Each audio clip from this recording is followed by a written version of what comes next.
स्वागत है आपका हमारे शो तब से अब तक में, powered by lovely professional university. आज हम आपको एक बेहद ही खास मेहमान से रूबरू कराएंगे जो अब किसी परिचय के मोहताज नहीं। इन्होंने यूपी के एक छोटे से शहर बदायूं से अपनी शुरुआत की और ये दिल्ली आए और आज ये बॉम्बे में अपना एक मुकाम हासिल कर चुके हैं। सो प्लीज वेलकम सौरभ त्यागी।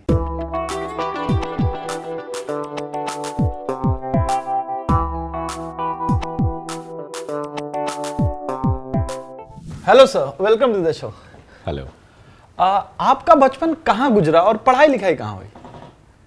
मेरा बचपन गुजरा है उत्तर प्रदेश में, एक ज़िला है बदायूं, छोटा सा ज़िला है जो कई दफ़ा पहचान में नहीं आता एकदम से नाम लेने पे लोगों के। तो उसकी कई अलग अलग पहचान हैं कि बरेली के बहुत करीब है, एक बहुत बड़े फेमस शायर और लिरिसिस्ट हुआ करते थे शकील बदायूनी साहब, उनका शहर है। कई सूफ़ी सिंगर्स का शहर है वो, जैसे बड़े गुलाम नबी साहब का जो परिवार है वो वहाँ से आता है। राशिद खान साहब जो सिंगर हैं वो बदायूं से हैं। तो इस तरीके से उसकी एक मिली जुली पहचान है। ज़्यादातर लोग अगर उसको पहचानते हैं तो उसकी ख़राब चीज़ों से पहचानते हैं, क्योंकि वहाँ पे गुंडागिर्दी और जो है क्राइम बहुत ज़्यादा है जी। अब तो काफ़ी कंट्रोल हो गया है, पहले काफ़ी ज़्यादा हुआ करता था। तो बदायूं में रहा मैं और मेरी स्कूलिंग सारी बदायूं से हुई, तो बचपन वहीं बीता।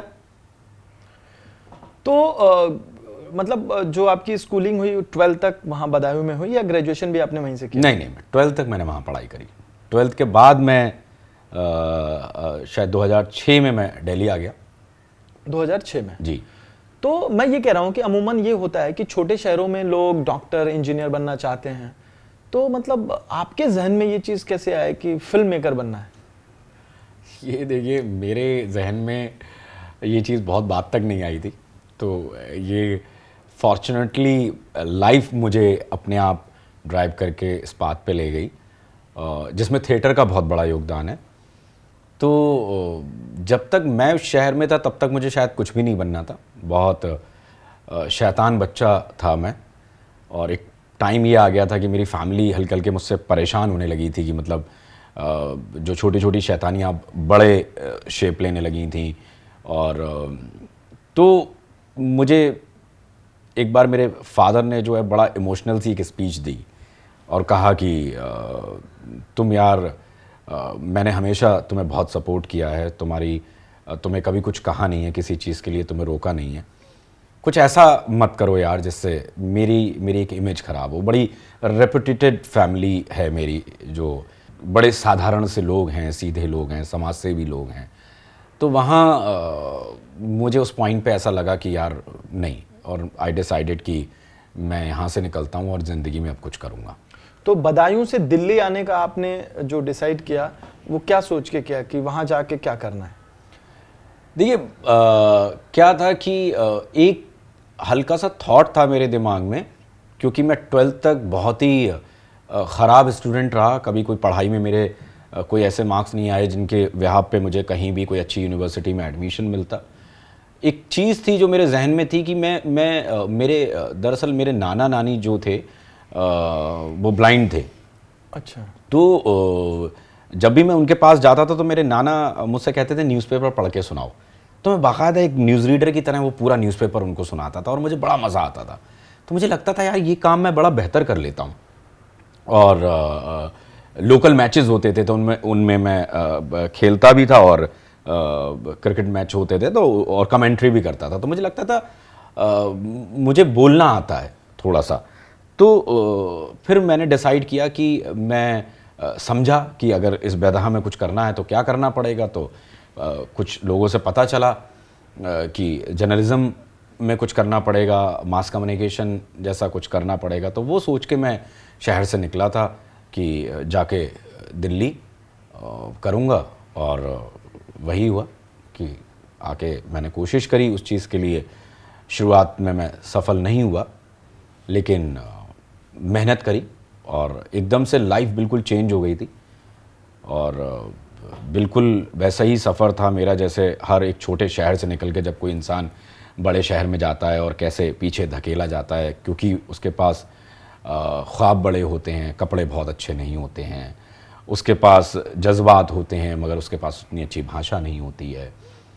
तो वो सारी दिक्कतें तो झेली, बट किया क्या क्या आपने दिल्ली में? मतलब दिल्ली में देखिए, मैं जैसे ही दिल्ली पहुंचा तो मैंने सबसे पहले ये ढूंढना शुरू कर दिया। मेरी सिस्टर वहाँ ऑलरेडी रहती थी दिल्ली में, अच्छा। पढ़ाई करती थी, तो उन्होंने मुझे बहुत सपोर्ट किया। और उनके फ्रेंड्स थे जो बिल्कुल छोटे भाई की तरह मुझे सपोर्ट करते थे। तो मैंने तमाम जितनी भी यूनिवर्सिटीज़ थी जहाँ पे ये कोर्स होता था सबके एंट्रेंस एग्ज़ाम दिए। और प्राइवेट किसी भी कॉलेज में मैं पढ़ने जा नहीं सकता था क्योंकि फ़ीस इतनी हाई थी, और पिताजी का ऐसा मानना था कि तुम मतलब कुछ बेहतर कर नहीं पाओगे। उनको यकीन था कि पढ़ाई में तो तुम नहीं कर पाओगे।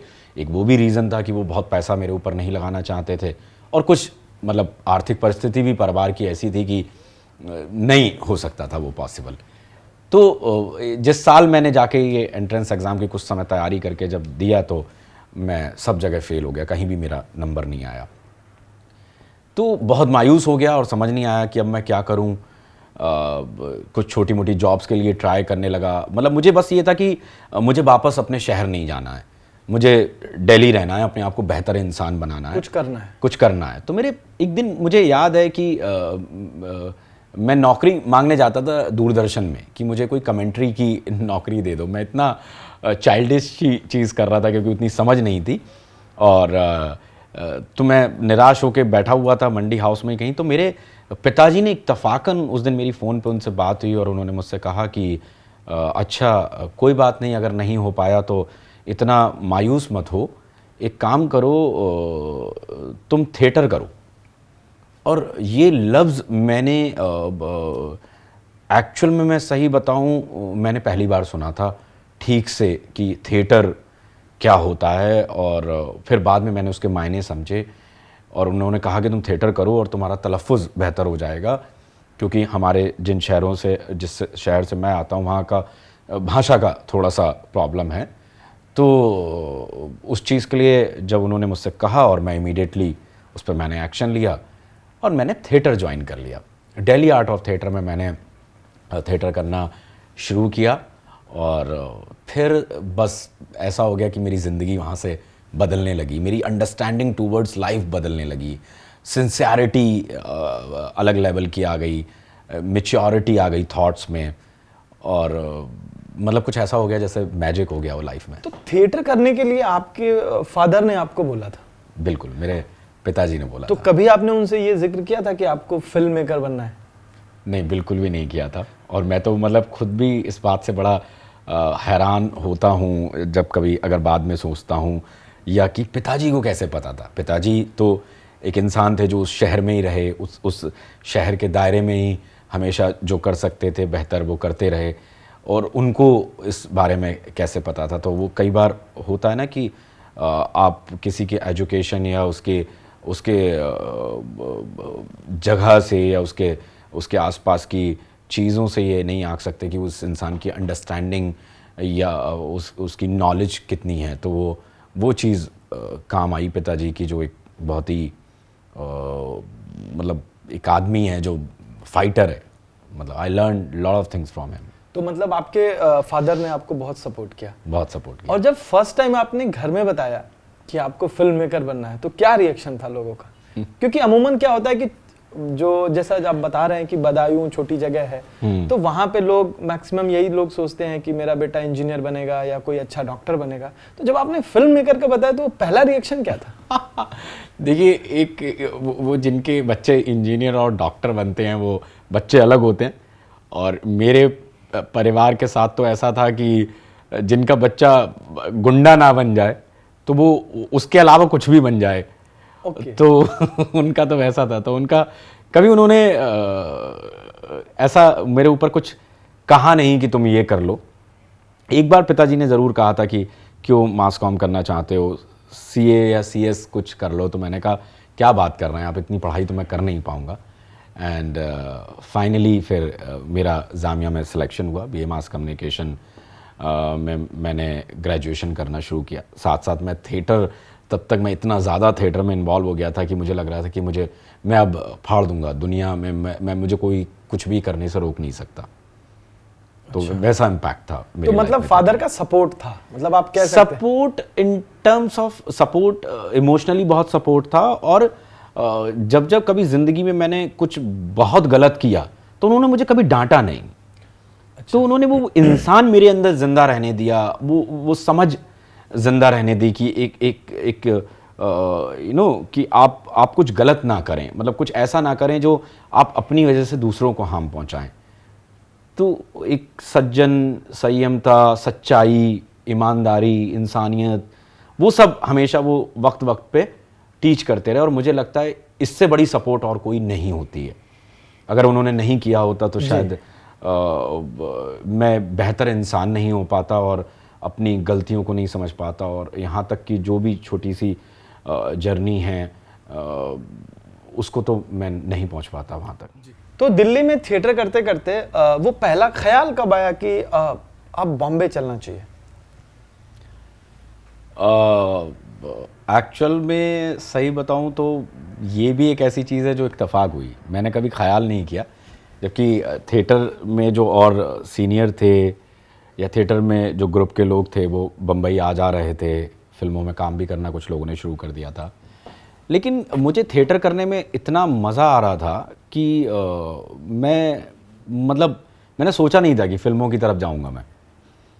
और पढ़ाई शुरू कर दी थी तो उधर भी ऐसा लगता था कि करियर ठीक से सेट हो जाएगा, समझ में आने लगा था अचानक से सब कुछ। बहुत थिएटर ने एक बहुत बड़ा रोल अदा किया लाइफ में उस तरीके से। तो ख्याल तो ऐसा नहीं आया, इत्तफाकन एक ऑडिशन दिया था मैंने दिल्ली में। मुझे आज भी याद है, ये रेड चिलीज़ का एक शो था, शाहरुख खान साहब जो फ़ौजी सीरियल करते थे, उसी फ़ौजी सीरियल का सीक्वेंस आ रहा था, फ़ौजी 2 करके, शायद कलर्स पे आने वाला था। उसके लिए मैं ऑडिशन देने गया था और उन लोगों ने उनको मेरा काम पसंद आया, तो लगातार उन्होंने काफ़ी कोशिश की कि मैं उसमें एक अहम रोल निभा पाऊँ। तो उसके चक्कर में मैं बम्बई लाया गया था इनफैक्ट और आया नहीं था। फिर जब मैं बम्बई से मुखातिब हुआ तो बहुत अच्छा लगा ये शहर, और लगा कि नहीं, मतलब एक कॉन्फिडेंस आया कि हम भी परफॉर्म कर सकते हैं और लोग अप्रिशिएट कर सकते हैं हमारी परफॉर्मेंस को। तो ये करके मैं फिर बम्बई आया। तो आप बॉम्बे शिफ्ट हो गए, ये कौन से ईयर की बात है? बम्बई मैं उस समय जब आया था शिफ्ट नहीं हुआ, 2011 में मैं पास आउट होके फिर बॉम्बे आ गया था प्रॉपर। तो बॉम्बे आने के बाद आपने शुरुआती दिनों में बॉम्बे में क्या क्या किया, मतलब किस तरीके से काम ढूंढा, किस तरीके से डायरेक्टर्स को अप्रोच किया? बम्बई जब शुरुआत में आया तो इतनी कोई अकल नहीं थी, कोई जानता तो था नहीं बम्बई में। जैसे और सब लोग ऑडिशंस देते हैं वैसे मैं भी ऑडिशंस देता था। लेकिन हाँ, उसी टाइम जो है मेरे बड़े भाई मिस्टर प्रवीण त्यागी, उन्होंने मेरी ज़िंदगी में एक बहुत, मतलब एक थिएटर और उसके बाद उनका मेरी ज़िंदगी में आना, ये 2 पड़ाव ऐसे थे जिनसे मेरी ज़िंदगी अचानक से एक नए मोड़ ले रही थी और बहुत कुछ सीखने को मिल रहा था। तो एक नई तरीके की अपब्रिंगिंग शुरू हुई मेरी, जहाँ पे बहुत सारे आईआईटियंस और एक पढ़ाई लिखाई वाला माहौल और एक लोग जो बहुत विजनरी थे, एक लोग जो बड़े थॉट के लोग थे। तो उस तरीके के माहौल में मेरा रहना करना होने लगा। शुरुआत में तो बहुत स्ट्रगल था और बहुत मज़ेदार दिन भी थे वो। फिर वहाँ से मुझे थोड़ा सा समझ में आने लगा। एक्टिंग के लिए शुरू में मैं काफ़ी ट्राई कर रहा था, ठीक ठाक एक्टर था मैं, बहुत अच्छा नहीं लेकिन बहुतों से बेहतर एक्टर था, क्योंकि स्टेज पे काफ़ी परफॉर्म करके आया हुआ था और लोग अप्रिशिएट करते थे परफॉर्मेंस को। तो लगता था कि हो जाएगा आसानी से, बट उतना आसान बम्बई में नहीं होता है। थोड़ा सा मुझे ऐसा लग रहा था, जो कि मुझे उस समय मेरा थॉट ये था कि ये बड़ा डिसरेस्पेक्टिंग सा है कि दरवाज़ों पे जाना और फिर वहाँ से ये सुनना कि नॉट फिट और नहीं है आप, नहीं ऐसा नहीं है, वैसा नहीं है, आपका लुक बहुत रिच नहीं है, मतलब वो उस तरीके की बातें मुझे आज भी जहन में हैं। तो ये सब चलता रहा और इस बीच में एक अच्छी गाइडेंस में आ गया था, जहाँ पे जो चीज़ें मैं नहीं कर सकता था उन चीज़ों को करने की ना मेरे अंदर वो कॉन्फिडेंस जगाया जा रहा था कि मैं बहुत बड़ा भी कुछ कर सकता हूँ लाइफ में, अगर मैं एक ठीक से लाइफ को अगर अंडरस्टैंड करूँ और उन चीज़ों को परस्यू करूँ प्रॉपरली, तो फिर चीज़ें समझ में आने लगी मुझे। तो एज एन एक्टर आप काम ढूंढते थे या एज एन डायरेक्टर काम ढूंढते थे? एज एन एक्टर काम ढूंढता था शुरू में। तो ओके, तो फिर वो डायरेक्शन की तरफ कब आपने डायरेक्शन की तरफ फिर एक ज़िंदगी का पड़ाव था कि सुधीर मिश्रा साहब को मैंने असिस्ट करना शुरू किया जी। किसी से मैं काम मांगने गया था तो उन्होंने मुझे ये समझाया कि देखिए ऐसे काम नहीं मिलता है, यहाँ पे काम के लिए रिलेशंस होने बहुत ज़रूरी हैं, आपको कोई जानता नहीं है तो आप पे कोई ट्रस्ट नहीं करेगा उतने बड़े रोल्स के लिए जितने बड़े रोल्स आप ढूंढ रहे हो या जिस तरीके से। अनफॉर्चुनेटली मैं उतना सक्सेस नहीं हो पाया एक्टिंग में, तो मैं सुधीर मिश्रा साहब को परस्यू कर रहा था 1 साल से। फिर समहाउ बाद में मुझे वहाँ काम करने का मौका मिला और जब मैं वहाँ काम करने पहुँचा तो एक अलग बैटल मेरी लाइफ में शुरू हो गई थी। तो मतलब आप ये कह सकते हैं कि जो डायरेक्शन में जो आपकी एंट्री हुई वो सुधीर मिश्रा जी के साथ हुई? एग्जैक्टली मतलब सुधीर मिश्रा के अलावा मैंने कभी लाइफ में किसी को असिस्ट नहीं किया जी। सुधीर सर के साथ ही मैंने लगभग 5-6 साल काम किया। उस दौरान फिल्में तो बहुत नहीं बनी, एक फिल्म थी जो बनते बनते रुक गई, फिर एक फिल्म फाइनली बनी दासदेव करके, तो उसमें मैंने बहुत काम सीखा। जी। और डायरेक्टर देखिए मैं कैसे बना, दरअसल क्योंकि जब मैं वहाँ पहुँचा सुधीर साहब के तो मुझे जो मेरे सीनियर्स थे वो एक अलग तरीके की बैकग्राउंड से आते थे, बड़े बड़े फिल्म स्कूल से पढ़ के या उस तरीके की बहुत ही अपर रिच क्लास फैमिलीज से आते थे, तो बड़ा बुली किया जाता था मुझे। और उस चीज़ ने मुझे बहुत पुश किया कि यार मतलब ठीक है मुझे एक्टर बनना, लेकिन जब तक मुझे इनके साथ काम करना है तो मुझे ये प्रोसेस समझना पड़ेगा और मैं समझूंगा। आई विल प्रूव देम कि नहीं मैं समझ सकता हूँ और मुझे मौका अगर ठीक से मिलेगा तो वही गिरते पड़ते समझते समझते चीज़ों को ये एहसासात मन में जग गए कि अब कुछ करना है। तो सबको देखा वहाँ पे माहौल डायरेक्शन वाला ही था, तो लिखते हुए देखा तो पहली दफ़ा एक कहानी लिखी, और एक कहानी लिखी तो मेरे एक सीनियर हैं उनको तारिक साहब, उनको मैंने वो कहानी सुनाई कि सर मैंने एक कहानी लिखी है अगर आप सुने तो, और उन्होंने वो कहानी बहुत अप्रिशिएट की, कहा इसमें कहानी में बात है। वहाँ से मुझे समझ में आया कि ये विधा मुझे और ज़्यादा मज़ा दे रही है। तो ऐसा नहीं है कि वो छोड़ के मैंने स्विच किया, बहुत हल्के वो सॉफ्टली और नेचुरली में हल्के हल्के मेरा फोकस जो है डायरेक्शन में शिफ्ट हो गया। सुधीर जी के साथ आप असिस्ट करते करते आपने ये मन बना लिया कि आपको अपनी फिल्म डायरेक्ट करनी है? हाँ, मतलब सुधीर साहब के साथ काम करते करते लास्ट तक मैंने ये तो मन बना लिया था कि मैं अब किसी और को असिस्ट तो नहीं करूँगा, जबकि मैं जितना काम सीख गया था या जितनी जिम्मेदारी से मैं काम कर लेता था या मेरी जगह कोई भी और उस तरीके से काम कर लेता, तो उसके लिए एज एन असिस्टेंट जॉब ढूंढना उतना मुश्किल का काम नहीं होता, क्योंकि सुधीर साहब के कैंप में बहुत ऐसे डायरेक्टर भी थे जो कमर्शियली बहुत सक्सेसफुल थे, तो उन कैंप्स में मैं इजीली शिफ्ट कर सकता था। बट आई डिसाइडेड नहीं, मैं खुद ही अपना खुद कुछ करूँगा। ओके, तो मैं ये कह सकता हूँ आपको कि जो आपकी डायरेक्शन की ट्रेनिंग हुई थी वो सुधीर मिश्रा जी के यहाँ हुई थी? बिल्कुल बिल्कुल बिल्कुल 100%।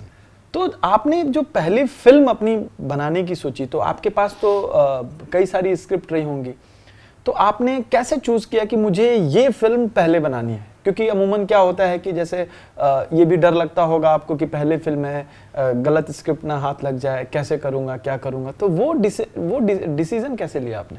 देखिए, जब आप पहली कहानी जब आप बनाना चाहते हैं तो उसमें सब कुछ डिसीजन इमोशनली या आपके हिसाब से नहीं हो सकता। कई चीज़ें आपको बैलेंस करके समझनी पड़ती हैं कि आपकी स्क्रिप्ट में कमर्शियल अप्रोच कितनी है, आप किस बिज़नेस मॉड्यूल में उस फिल्म को ले जाना चाहते हैं, किस तरीके के एक्टर्स के संग आप काम करना चाह रहे हैं, कौन स्टूडियो उस स्क्रिप्ट को समझ पाएगा, मुद्दा क्या है उसमें ऐसा।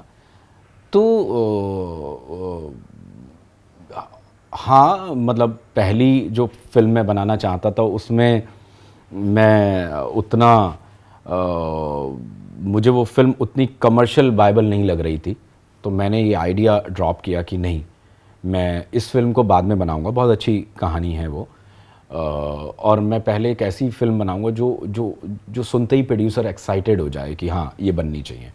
तो मैंने सोनम गुप्ता एक बड़ा चर्चित मुद्दा था, और कहानी कहने का मेरा जो एक अपना तरीका था कि कहानी में कुछ होना भी चाहिए कहने के लिए। पहली फिल्म थी तो जो स्क्रीन प्ले जिस तरीके की ज़िंदगी से आप गुज़र के आते हो वो बहुत कुछ पन्नों में होता है आपके, और तब आप टोटालिटी में एक ऐसा सिनेमा बनाना चाहते हो जो जो जो थोड़ा सा इजीली बन पाए। ऐसा ना हो कि मतलब सिर्फ आप उसे सुनाते रह जाएं और लोग उसको अंडरस्टैंड ना कर पाएं। सो आई डिसाइडेड। ओके, तो ये जो आप कह सकते हैं कि जो वायरल कंटेंट था सोनम गुप्ता बेवफा है उस पे, मुझे ऐसा जहाँ तक मुझे मालूम है कि आपने 2015 से इस पे काम करना शुरू किया था, और 15 या 16 ऐसे कुछ। हाँ, 2016 से मैंने इस स्क्रिप्ट पे काम करना शुरू किया था। सोनम गुप्ता वाला मुद्दा उसमें बाद में आया जी। सोनम गुप्ता वाला मुद्दा जब मैं उससे जब इंट्रोड्यूस हुआ या जब मुझे समझ में आया कि ये इतनी वायरल सी बात है, तो उसका मुझे एक अलग बात समझ में आई कि इतना मजाक हो रहा है एक किसी के नाम को लेके, और लोग हंस रहे हैं, जोक्स, मीम्स, और पता नहीं उस तरीके का क्या क्या कंटेंट उस पर बन रहा था।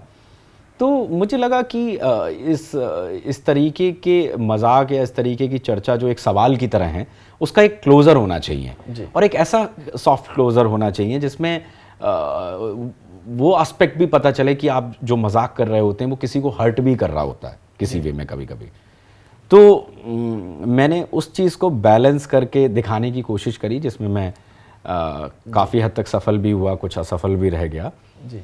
तो इस तरीके से मैंने कहीं आर्टिकल पढ़ा था आपका कि जब आप ये फिल्म कर रहे थे तो आप ये फिल्म राजकुमार राव के साथ करना चाहते थे, तो फिर ऐसा क्या हुआ कि आपने जस्सी गिल जी के साथ काम? देखिए क्या है कि राजकुमार राव जी को दिमाग में रख के ही मैंने कहानी लिखी थी जी। बट जब तक मैं कहानी कंप्लीट कर पाया, राजकुमार राव साहब काफ़ी बड़े एक्टर हो गए थे और बिज़ी बहुत थे वो, तो मैं पहुंचा नहीं पाया अपनी बात उस तरीके से कि वो उतने इम्प्रेस हो पाते कि इस कहानी को वो करते। क्योंकि मैंने जब कहानी लिखी थी, मैं उससे स्टूडियो से पहले ही मैं एक्टर्स को पिच करना मैंने शुरू कर दिया था। तो बाद में मुझे समझ में आया कि पहले मुझे एक प्रोड्यूसर को लेके आना चाहिए था, वेल नोन, जैसे पेन स्टूडियोज़ को जब मैं लाया, अगर मेरे पास पहले पेन और जी स्टूडियोज़ टाइप लोग होते तो शायद मैं पहुंच जाता उन तक। लेकिन मुझे कोई कोफ्त नहीं है कि मैंने जस्सी गिल के साथ वो फिल्म की। बहुत प्रॉमिसिंग एक्टर है जस्सी गिल, बहुत प्रॉमिसिंग एक्ट्रेस है सुरभि ज्योति, और जिस तरीके के सपोर्टिंग कास्ट ने मेरे साथ काम किया, आई एम वेरी हैप्पी। बहुत कमाल काम किया है जस्सी ने, अपनी हदों से निकल के बहुत बेहतर एक्टिंग की है, बहुत कमाल एक्टर है वो, उसकी एडाप्टेशन पावर बहुत अच्छी है। तो ठीक है, वो नहीं हो पाया बट कोई ऐसा मलाल नहीं है मुझे। अपने डायरेक्शन में आपने एक बड़ी फिल्म बना ली, तो अब आपको क्या लगता है कि क्या क्या चैलेंजेस आगे आने वाले? देखिए, चैलेंजेस तो बढ़ गए हैं, क्योंकि जब आप बैटल ग्राउंड में जब आप उतर जाते हो तो फिर आपको उस चीज़ को एक तो कंटिन्यू करना होता है। पहली फिल्म थी, थोड़ा सा सेफ प्ले किया था, अगली फिल्म और बेहतर एक्सपेक्ट करते हैं आपसे ऑडियंस भी, आपके प्रोड्यूसर्स भी, आपके चाहने वाले भी।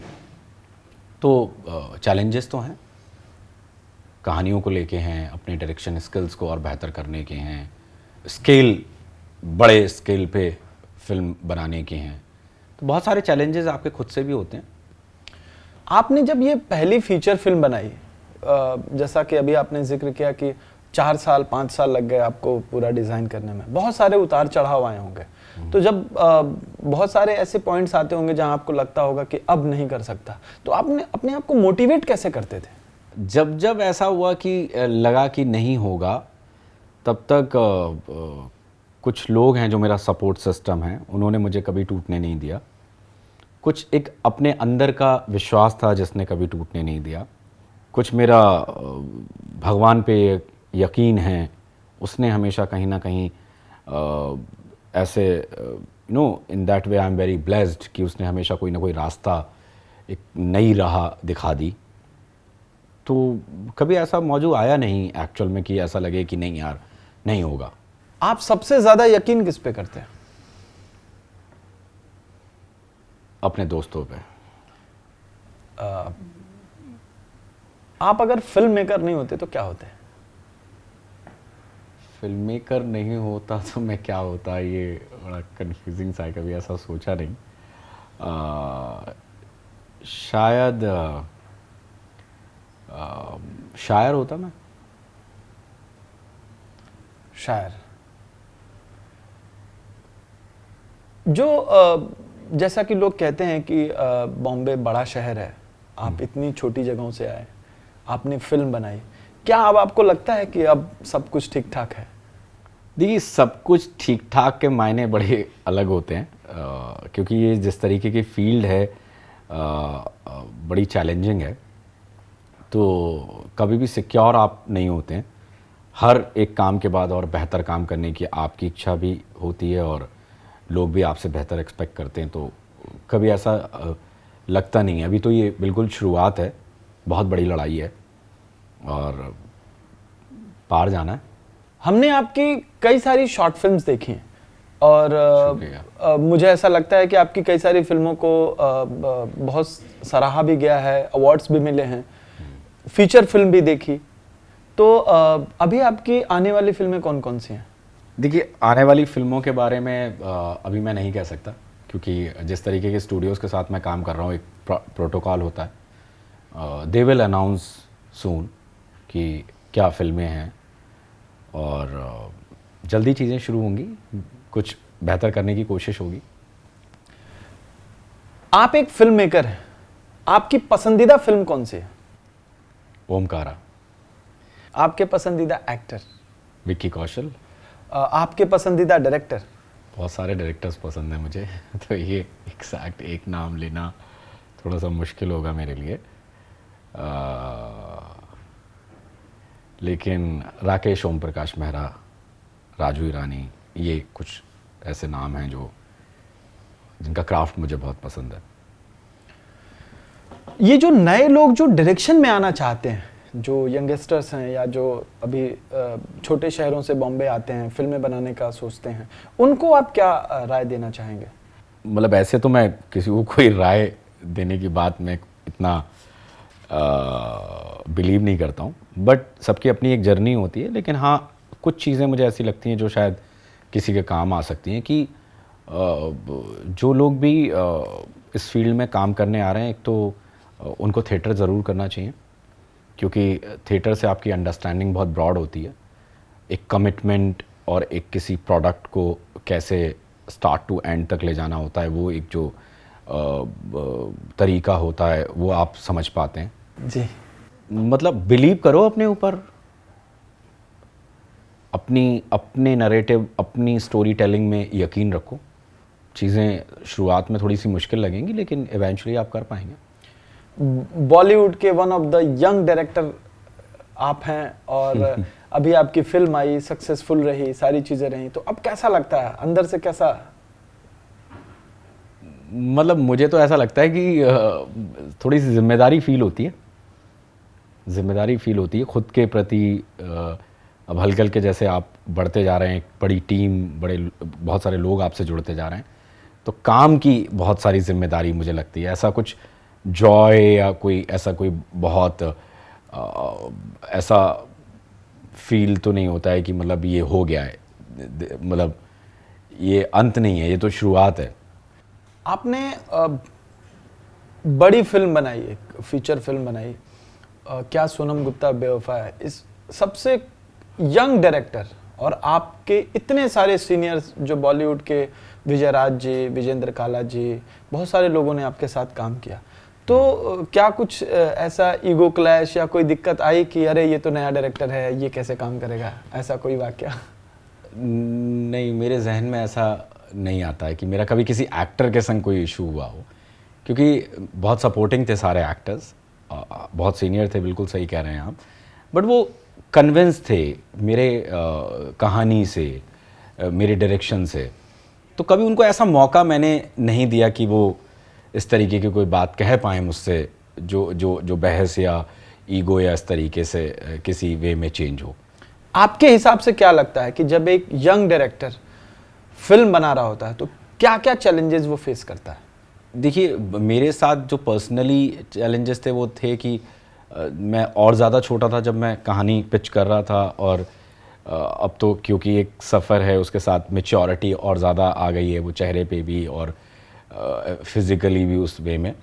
बट उस समय तो और ज़्यादा ये प्रॉब्लम होती थी कि जब मैं कहानी सुनाने जाता था तो लोगों को लगता नहीं था कि आप बना पाएंगे, क्योंकि लोग यकीन नहीं कर पाते हैं कि आप इस उम्र में कैसे हैंडल करेंगे चीज़ों को। पता नहीं, लोग जज करते होंगे। एक दो लोगों ने मुझसे क्लियरली कहा कि आप मतलब आपका तजुर्बा तो उतना है नहीं, आप कैसे फिल्म बनाएंगे और कैसे हैंडल करेंगे आप एक्टर्स को या इतने बड़े सेट को या इतनी बड़ी फिल्म को।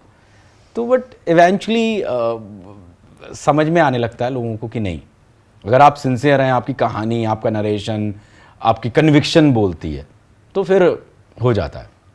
सौरभ सर, आपने अपना इतना कीमती वक्त दिया, इसके लिए आपका बहुत बहुत धन्यवाद। मैं बहुत बहुत शुक्रगुजार हूँ आपका, लवली यूनिवर्सिटी का, कि आपने मेरी ज़िंदगी के बारे में मुझसे गुफ्तगू की, और अगर ये बात कहीं ना कहीं दो चार लोगों को भी, दो चार नए लोगों की ज़िंदगी में कहीं कोई इंस्पिरेशन बन पाती है तो मैं बड़ा खुशनसीब होऊंगा।